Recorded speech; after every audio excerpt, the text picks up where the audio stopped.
Le plateau d'échecs que nous utilisons de nos jours n'a pas toujours été tel que nous le connaissons. Avec le temps, il est passé d'une simple grille à une conception plus claire et plus ordonnée, avec des cases alternées qui facilitent grandement la visualisation des mouvements.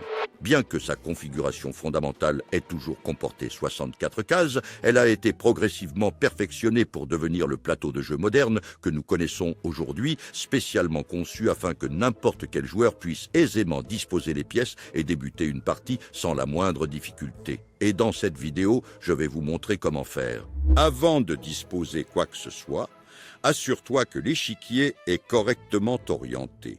Une case blanche doit se trouver dans le coin inférieur droit de chaque joueur. La façon la plus simple de disposer les pièces est de commencer par les pions. Positionne-les sur la deuxième rangée de chaque camp, cette ligne horizontale de cases que l'on appelle une rangée. Les pions blancs iront tous ensemble d'un côté de l'échiquier et les noirs de l'autre.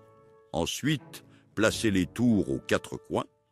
À côté d'elles vont les cavaliers, qui commencent toujours sur les colonnes B et G, les colonnes étant les lignes verticales de l'échiquier.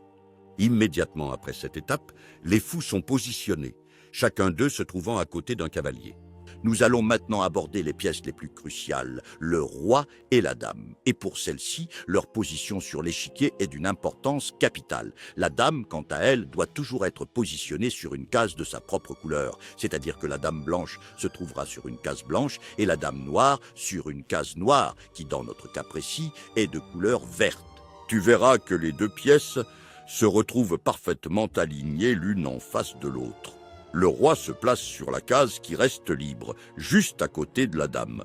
Aux échecs, chaque camp déplace une seule pièce à son tour et par tradition, ce sont toujours les blancs qui commencent la partie. Maintenant que tout est bien en place, il est temps pour toi d'apprendre et de mettre tout cela en pratique. Et la meilleure façon d'y parvenir est de t'inscrire à la Black Chess Academy, dont le lien se trouve dans la description.